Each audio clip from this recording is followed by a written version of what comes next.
But first, as the chair of this committee, I take my responsibility to protect the safety of all communities seriously.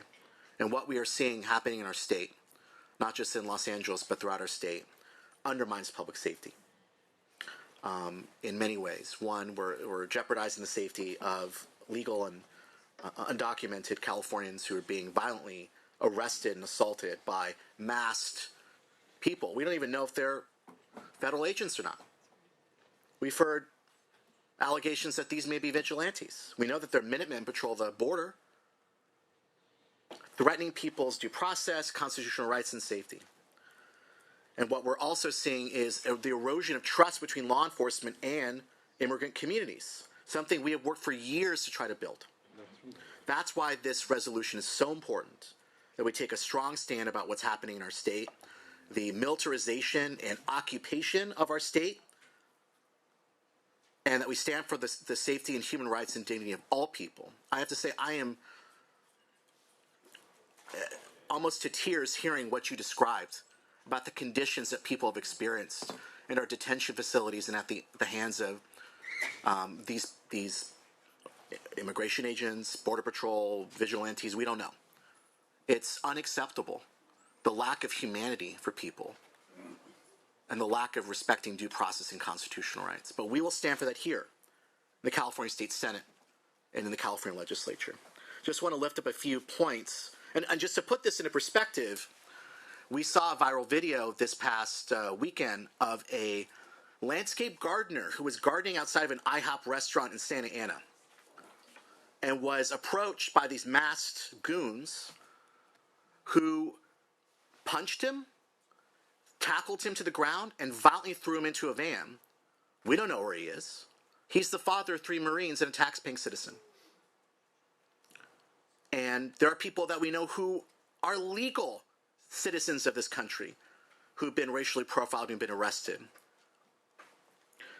Put this in perspective, the impact that this is having in our state economically. According to a recent study, as Senator Durazo said, by UC Merced and the Bay Area Council Economic Institute, undocumented Californians pay $7,000 a year in taxes. Mass deportations could lead to a loss of $23 billion in tax revenue annually. Now, keep in mind the impact of the tariffs have had on our state's economy. This just compounds the economic uncertainty that we're facing in our state at a time where we're facing a structural budget deficit. Our undocumented Californians are the backbone of our state's economy. So this is also about protecting our state's economic prosperity as well. What we've also heard is that allegedly ICE has arrest quotas of 3,000 people a day, which is why we're seeing this mass escalation of arrests and enforcement happening in California. And also, to put in perspective, 65% of the people who've been arrested had no previous convictions, and 93% had no violent convictions. So we often hear that the reason we're doing this is we have to get the criminals and the murderers and the people that are threatening the safety of California off the streets.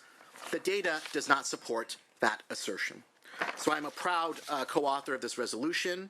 I thank Senator Durazo and Senator Caballero and the co-authors to bring this forward. We have to take a stand. We have to stand up for the dignity and human rights of all people in our state, and I will be proudly supporting this resolution today. So there was a deal that was reached on sweeping immigration reform that was killed by the current president.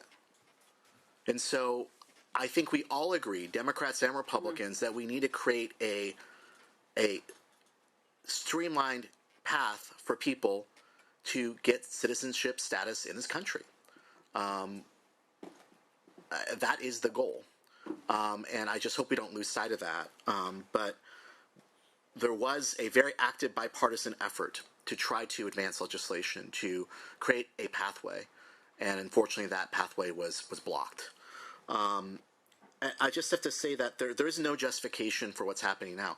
Yes, ICE and Border Patrol can enforce our laws, but we've never seen what's happen ever in the history of the state, where mass people are arresting people, violently assaulting people, throwing people into cars. We don't know where they are. The way that people are being treated in detention facilities. It evokes what we all remember happened during the first Trump presidency, where kids were being separated from their parents and being put in cages. Just the lack of humanity in terms of how we treat people is unacceptable. So yes, we have laws. We have to enforce those laws, but there's a way of how we enforce those laws that respect due process, that respect constitutional rights, and respect the decency and humanity of people, because that's not being done. And just briefly on SB 554, yes, we killed that bill. I was proud to vote against that bill. It did nothing to address the public safety issues in California. SB 54 already allows county and local law enforcement to work with ICE to honor ICE detainer requests in a case of serious and violent felons. That is the law of California. That has not changed. And just once again, 65% of the people that have been arrested since enforcement has happened in California have had no previous convictions, and 93% have had no violent convictions. So I'll just leave it there.